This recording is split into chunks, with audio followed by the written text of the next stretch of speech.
Hello everyone and welcome to another high-elo game of Age of Empires. Today we're looking up and asking mirror, mirror on the wall, who's the best discounted elite battle elephant of them all, as Survivalist playing as the Malay in red gets ready to take on Hoang, also playing as the Malay but in blue. Now all the players heard their herdables explore their immediate enclosed off surroundings because we are on Arena and try to get their butts up to Feudal Age, probably Castle Age as fast as possible. And I say as fast as possible since we're looking at the Malay, it's going to be pretty damn fast. Why don't we take a look at the one and only civilization we'll be watching today? Now, the Malay are a naval civilization, but one that comes with a few late game land features that are incredibly powerful. To start with, as I mentioned in my hopefully funny introduction, their battle elephants become progressively cheaper in Castle Age, 30% off, then 40% off in Imperial. They also get all infantry armor upgrades for free, so we'll take a look at the top left, top right of our screen whenever Survivalist or Hoang, or maybe even both, go up to the next age. These boxes here will light up automatically. Think how the Koreans get archer armor upgrades for free automatically. Same thing goes for infantry armor upgrades. Their militia line units can also be upgraded to cost only food, no gold. So while the Malay don't actually get champions, this upgrade, when combined with supplies, turns their two-handed swordsmen into fairly cheap trash units that only cost 65 food. Lastly, to help them raid their opponent's base, we turn to the Zergling of Age of Empires, their unique unit, the Karambit Warrior. This is an incredibly cheap, super fast, but overall kind of weak infantry unit that does only take up half a population space. So for example, if you do have 10 Karambits, they take up only 5 space. Now, in order to help you get these late game land features upgrades as fast as possible, those discounted elephants, those ridiculous trash two-handed swordsmen, the Malay do advance to the next age 66% faster than usual, which means you can either rush your butt up to the next age, or you can take a little bit of time, meander through these snowy pines, maybe put on a blanket, get into your sled, put on some skis, and then catch up to your opponent whenever you'd like, because you do go up to the next age faster. Maybe play with your sheep. Who knows? Do whatever the hell you want. It's your game to play.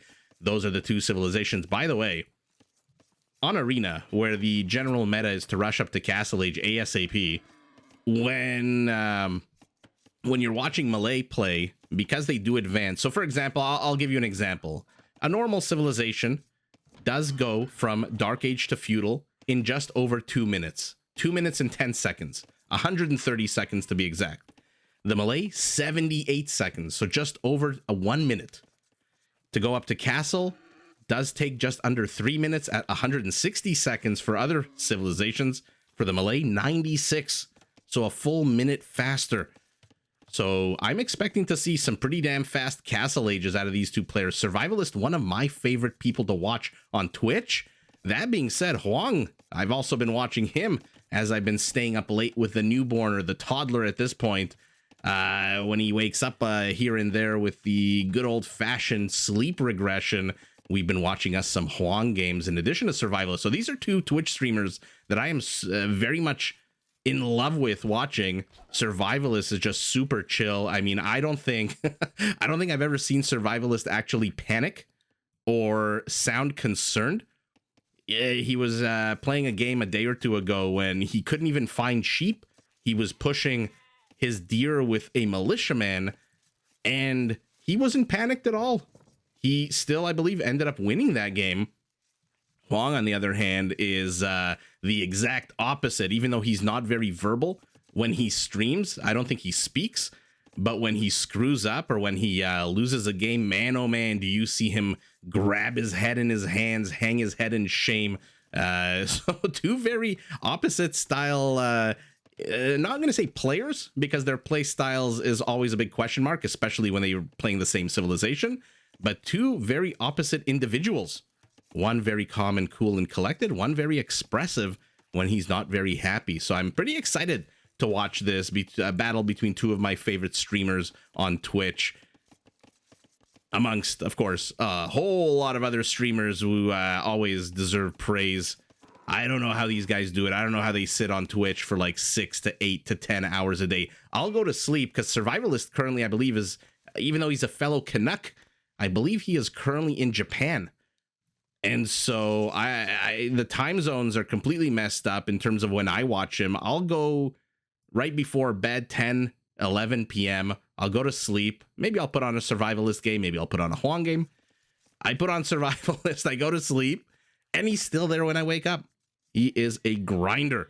In any event, let's take a look at the map, because the important thing on Arena is where the hell are your internal resources located. You do not want them like this close to the gates, because that means they're going to be easier to lame.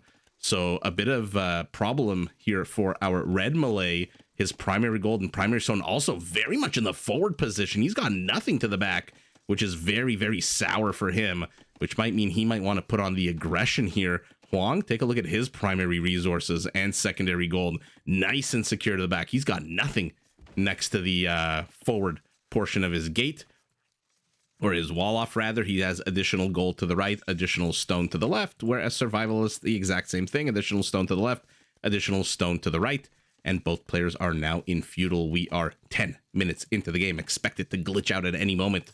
Blacksmith Market. So we are very much going up to a very fast castle timing.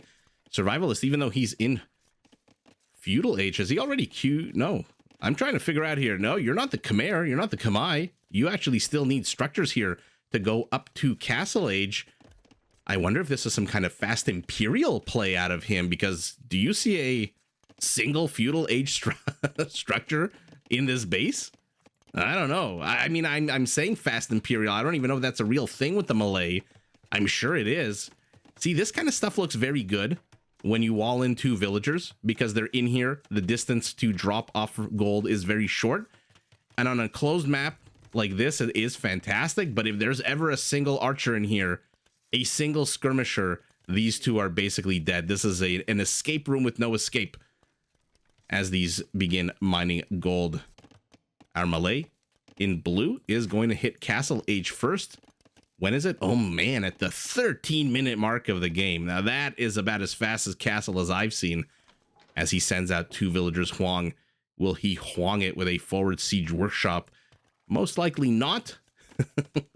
I'll explain why, because generally on Arena, which if you haven't noticed, we are on the map Arena, there are 3 stages of the game. In the first stage, the players rush their butts up to Castle Age, although in this case, Survivalist is taking a bit more of a relaxed approach, and Hoang's going to be in Castle in 1 second. Holy shit, at the 13-minute, 2-second mark of the game.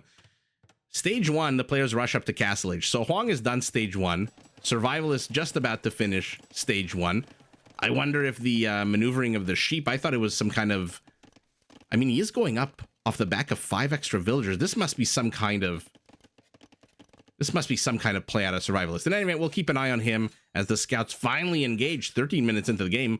Stage 1 ends when both players are in Castle Age, or maybe at least just one player is in Castle Age, because then stage 2 begins, and first blood here for Hoang, whose scout survives with 5 HP. What was I saying? Stage 2 of the game begins when the players are in Castle, and they can start gathering these gravity physics defying relics, of which there are usually 5 on the map. And you can see there's 1 and 2 near Survivalist's base, there's 1 and 2 near Hoang's base, and then there's usually 1 or several neutral ones that are kind of in no man's land. And Hoang firmly in Castle Age, minutes ahead of his opponent, already has a monk, but he's busy healing this scout. Might want to start collecting relics. A little bit exposed here to collect relics in the center of the map for our blue Malay. And let's see what he decides to do. Is he training? He's going up to 4 monks. Survivalist has no army. He's at 0 supply. I'm insanely curious to know what the gameplay here is. Now he's getting Town Watch. I don't think he can really afford to spend that much food. I mean, I believe it's 75 food. It's not that much. Okay, an immediate castle. So if somebody in the comments noticed why Survivalist, or believes they know why Survivalist went up to Castle Age 3 minutes behind his opponent, and therefore gave up map control, and with the map control comes the spice, and in Age of Empires there is no Arrakis, and there is only Arena, and there is no spice, there is only relics, and it looks like Hoang already has 2. Looks like 1 is returning home, a 3rd and a 4th are actually returning home, and he's leaving the one closest to his base for last. I love that move out of Hoang. I absolutely love it. When you can take big risks, take them. If you can mine resources that are further away from your town center, mine them first, because you never know when you're going to be pushed back and have to mine the ones that are nice and safe and secure. I think Survivalist realizes that there's no way he's going to contest the relics. There's absolutely no way. His scout, I mean, the scout did die, having scouted, I would say, 90% of the map. But I think he realizes there's absolutely no way he can contest the relic gathering. And look at that, Survivalist. Hoang, rather. Okay. Oh, but why? Why are you... Is this monastery really that much safer than this one? I thought for sure he was going to build a monastery to the back. Somewhere here, nice and safe and secure. What's the point of this? Well, he's definitely going to see these karambits as they stream forward. 6 karambits do only take up 3 population space. They gun down the monk, not before one of them gets converted, though. Hoang is ahead now. 3 villagers feels secure enough to start getting economic upgrades. Survivalist, having had enough of the conversions, is getting devotion to make his karambits a little bit harder to convert. I'm surprised he's investing in devotion, seeing how cheap a karambit warrior is. They are redonkulously cheap. I think they only cost 15 gold. That's 1-5, not 5-0, but he's going to clear up. So very prescient out of our Malay in blue to take his relics back into his settlement. Unfortunately, again, why so close to the gates of the settlement? And now Survivalist is going to Hoang with a very forward siege workshop with a battering ram that's coming out of it. What is Hoang doing behind this? He still has his OG scout, his converted karambit, and the one spearman he trained many, many years ago, expecting some light cavalry units, some scouts out of our red Malay. Instead, he got nothing but a mouthful of karambits, whose weapons, I believe, are actually called karambits. I believe these curved small swords are actually called karambits. Survivalist garrisons a few, 6 of them to be exact. We'll take down the center infrastructure, which has given blue some time. By the way, blue is going up to a 2nd town center. Survival is still on just the 1. So Hoang economically is going to explode compared to his opponent. He's still training 3 villagers compared to 1. He's ahead 3 villagers still. He has a little bit more time to prepare some kind of defense. And what is he preparing back home? He's preparing a castle, and that's it. Does he not even have a barracks? I mean, he had the barracks here. Okay, so karambits. I said this a few days ago when we were watching a mirror matchup, that some people consider the mirror matchup to be boring. They consider it, oh, I'm only gonna get to see one civilization. What's the fun in that? Whereas I look at it completely different. I look at it in the sense of neither player here is advantaged or disadvantaged over the other. They are both working with the same civ bonuses, the same civ features, the same civ everything. The only difference is a little bit of skill, a little bit of luck, and a lot of grinding. Who will win out first? And Survivalist moves forward with 7 villagers, these blue karambits. Now, what makes it even more hilarious is that the players are building the exact same unit. They're both in castle. They both have access to those ridiculously 30% discounted elephants, which, by the way, will shred through karambits who have a massive 30 HP and 0 base melee armor. They'll shred through them like a hot knife through butter, and yet both players are going karambits. 20 for red, 19 for blue. Upgrades, better for Hoang at the moment. He does have forging. Survivalist does not have forging. What he does have is 3 rams that have busted their way in here with a castle. Ooh, house. You are not staying up very long, but the army for blue is here. Survivalist sees it, immediately retreats. His castle isn't up yet. It just needs a few more seconds, and then it will be unassailable by these ridiculously weak units. Hoang is chasing. He probably shouldn't be. Will he lose one? He doesn't lose one. Takes a little bit of damage, but with no fewer than 6 monks, I don't think he's in any kind of jeopardy of losing these karambits to some low HP anytime soon. And there's Survivalist going up to Imperial. Okay, Hoang. Hoang, you've got 74 food. He is continuing to train karambits. But in a minute and 20 seconds...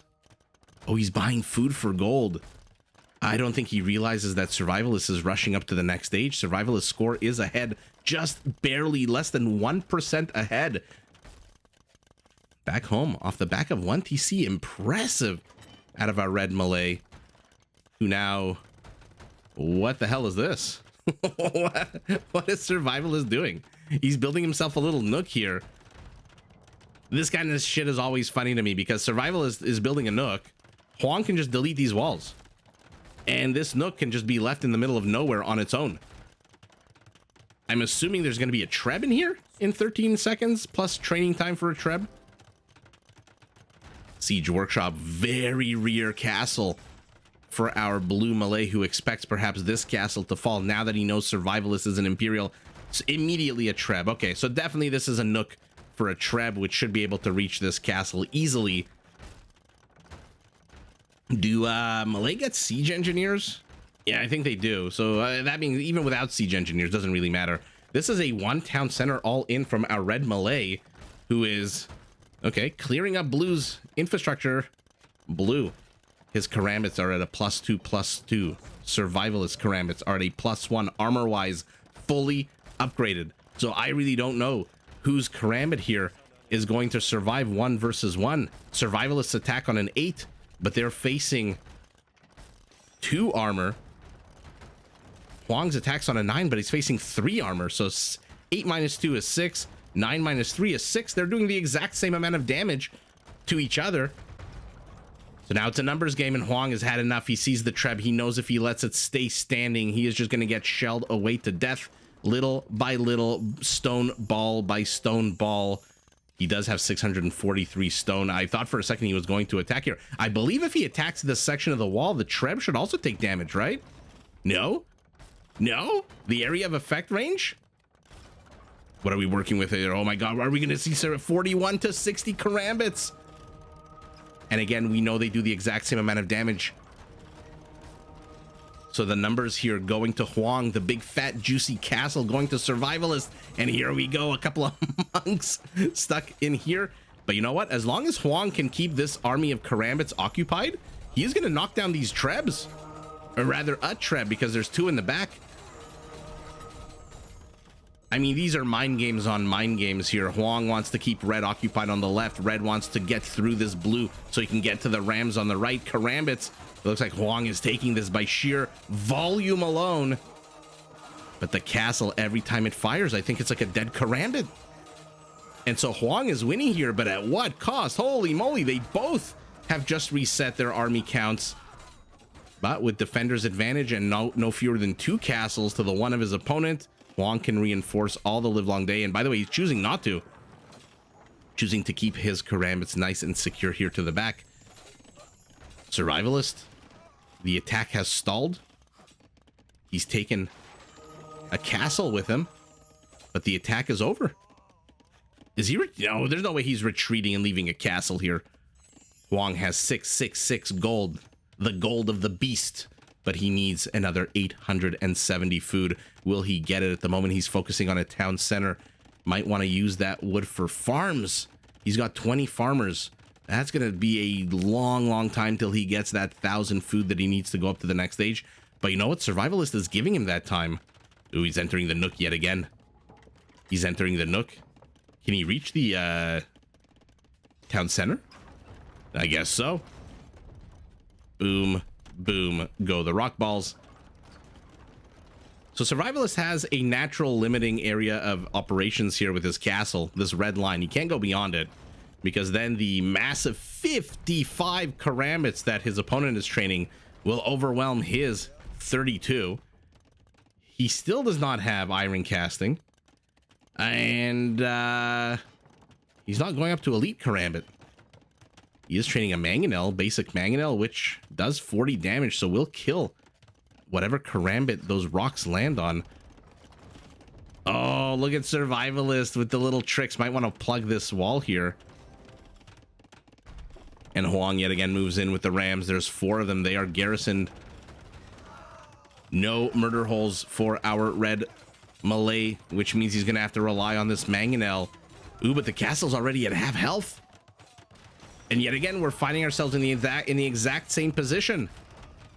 Hoang wants to distract Red long enough for the Rams to do their work. Red wants to get rid of the Rams through the blue meat shield. Oh, only 2 Rams are left. Oh my god, 176 HP on the castle. Survivalist isn't repairing it. And it falls, crumbles into a pile of dirt and dust and detritus and debris, if we're already throwing every word we know at the wall. But don't fret, if you are a Survivalist fan, there is another big fat castle, and now the sphere of operations has moved forward, and it's going to move forward even more. He suspects that his opponent is having difficulty getting food, so what does he do? He tries to lame the food with towers. Survivalist is being so annoying. Hoang needs to expand to the northeast of his original town walled settlement. He moves in yet again, but now the Rams are behind, and there's only 3 of them, so I'm not sure what he thinks he can get done here. The numbers are now very much in the red Malay's favor, with 40 plus to the 30 of his opponent. But look at Hoang taking fights just outside the red lines. But eventually there's going to be so many red lines because there's so many towers and castles. Oh, he tried to get the Treb. He failed. I'm surprised that these monks are being left alone here. Okay, they do get gunned down. Will you reach? Will you reach? Will you reach? No! F you, Age of Empires pathing, says Hoang, whose base is now completely open. He's down to 24 karambits and Survivalist. I'm going to have to go back and look at the early minutes of this game to see what the hell was going on, how he went up 3 minutes after his opponent, down villagers, and yet still hit Imperial quicker than his opponent. The economic balancing for Survivalist has just been about as chef's kiss as you can have it. And using the Imperial Age, remember the armor upgrades are automatic and free using the more armored karambit. I'm still struggling to explain why he's not getting iron casting. But the Trebs, there's nothing that these 30 HP units can do in light of these towers that attack even just on a 5. When you've got 3 armor, 2 damage is still almost 7% of your HP. Oh man, I don't know what Hoang is gonna do here. Oh, he also loses the relic gold, so now he's in real trouble. His primary gold has been nullified. There's a red karambit that could have killed that villager. He has mined out his secondary gold, and I believe his primary stone is gone as well. Just now he's expanding outwards, but he's expanding. I love what Survivalist did here. He placed an outpost. He placed a bunch of houses. He knew that if he attacked on the left, like one of those squeeze toys, if you squeeze it on one end, the other end bulges out, and now he knows exactly when, where, and how his opponent is expanding outside of the base. Absolute brilliant move for that outpost and these spotting houses out of our red Malay. So he knows exactly what's going on. He sees the siege workshop. He sees the town center. He basically sees everything. He knows now that his opponent is desperate, and he knows that this is probably where he should strike next if he can afford to. There's a lot of blue karambits all of a sudden. Hoang, 45 karambits. And it looks like he's back up to 4 relics. Now, had those relics been here, like I thought they were going to be initially, probably would be in a much better position. Oh, he gets the relic. Be careful. You don't want your karambits pushing you into the red lines. Okay. Oh, that was so close. That was so close. I'm surprised Survivalist is letting this happen. This is how you let your opponent get back into the game, even when they inadvertently start streaming their karambits back one at a time. Uncontrollable. You're now full of villagers, so a few extra arrows are added. A few blue karambits stream forward. What is the point? What are you trying to do? Are you just losing control of your units? Or are you trying to bait red, who now has iron casting and is going to get blast furnace? So these karambits, tell me they're elite. They are not yet elite, so they're going to pack a punch now. More armor, more attack upgrade, and Hoang had just said, F this. I'm just out. Peace. And gets the hell out of his settlement. Now he's attacking here. Survivalist sees all of it. But Survivalist isn't taking the bait. This trout has seen many worms dangling in their lake before, and he knows that not all the fish that chomp down on the worms survive, and so he's being incredibly cautious. Another wall off for him. He is just walling himself into this nook of death that he's created, and now a tower here will lame even more farms. Hoang has to push. He's got it. You can't let your opponent just keep encroaching on your base like this. It looks like a few karambits here are how Survivalist is going to deal with this. What are you, by the way? A few karambits that aren't doing much.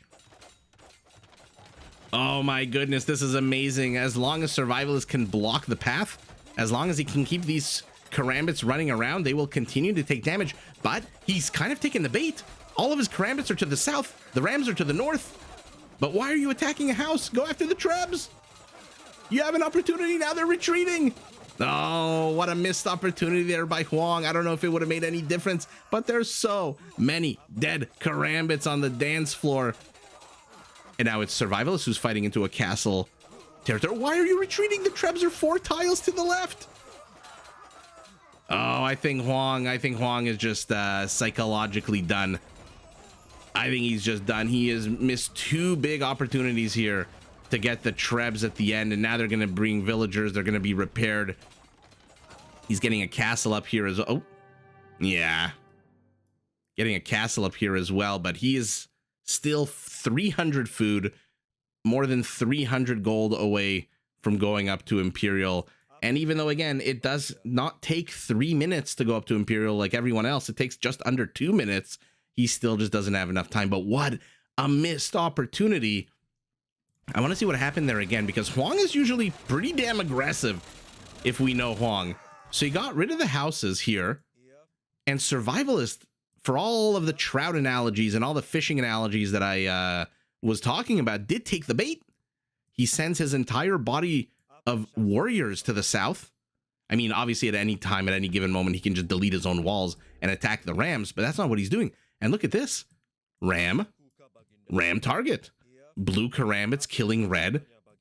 Hoang outnumbers Survivalists here, but for some inexplicable reason, maybe he was microing here, maybe he was worried about the karambit attack here. That definitely looks like he's microing some kind of military over here.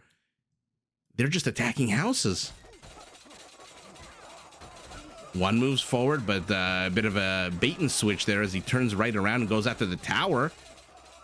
So that's the first missed opportunity, when those trebs were literally right here. And then, look at this. I get it. There's 4 karambits here, but they attack on an 11, and you've got 175 HP. I mean, 11 minus 3, so they do 14 damage to 175. So let's pretend we're like Spirit of the Law for a second. What's 175 divided by 14, right? Because the karambit attacks on an 11. The ram has negative armor, so add 3 to 11 is 14. 140, let's say 13 attacks needed to kill 1 ram. Okay? 13 attacks, right? These guys attack on 2 seconds, so you need 26 seconds. Or actually, 13 attacks divided by how many are there here? 4. I don't know what this red bar is. I think there's a dead karambit somewhere here. Actually, there's 5 karambits. So they need 3 attacks from 5 to kill 1 ram, because you can't do 13 divided into equally into 5. You need 15. So they need 6 seconds to kill 1 ram. I think in 6 seconds, these rams can turn left and at least kill one of these trebs. But instead, and by the way, as I always say, that math was pulled straight out of my butt. And so if I'm completely wrong, let me know in the comments. But I do believe my math should be okay, should be correct. But Hoang retreats to the right. And now he can at least pivot with some of these karambits north, and he retreats to the right again, even though the trebs are very exposed. So a bit of a missed opportunity there by our blue Malay.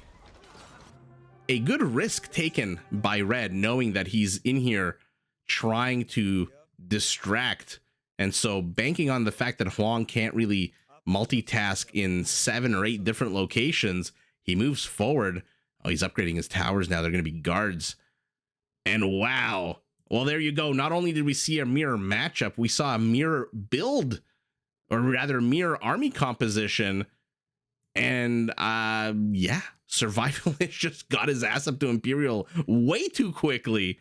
And with those trebs, he just built these zones, and he continues to build the zones. And the karambit, as good as it is, especially when you mass 40, 50, 60 of them, as Hoang did in that epic battle that happened over here about 10 minutes ago, you still can't change the fact that they have 30 HP.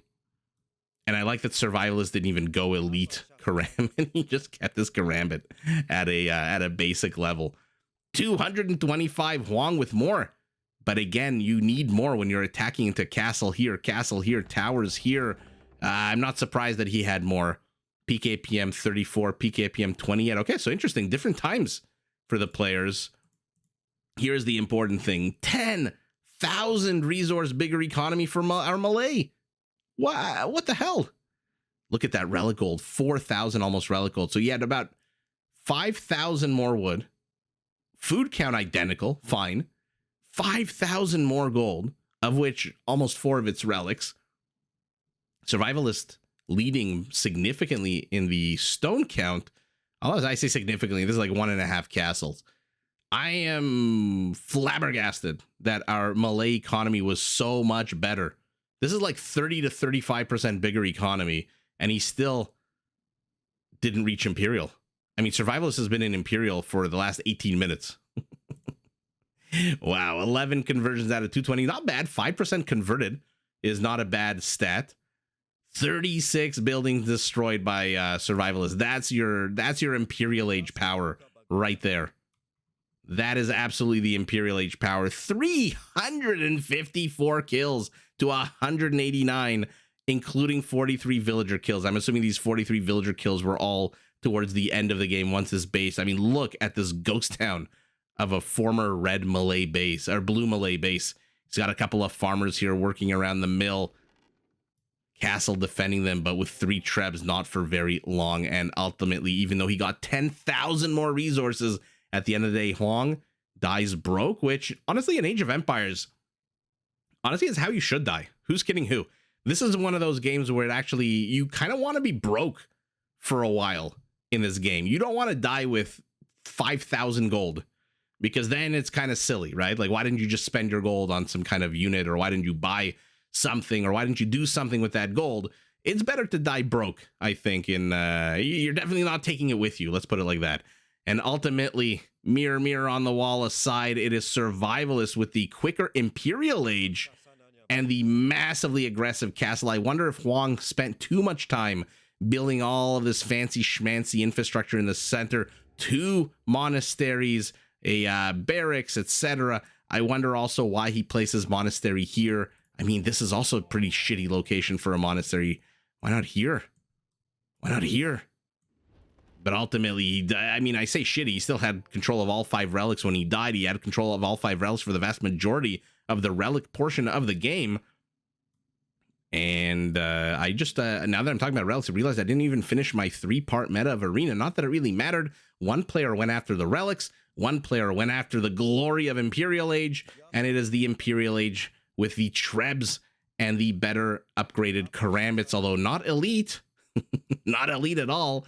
With the better upgraded Karambits, who ultimately takes it. Survivalist punctures through the western portion of his opponent's base, discovers the settlement, tries to raid it, and still actually has succeeded in raiding it significantly with 43 dead villagers, takes the W with the absolute epic Karambit swarm, but GG to both players. Did you enjoy this video? Check out these other clips and make sure to subscribe and enable notifications so that you're notified of my latest uploads.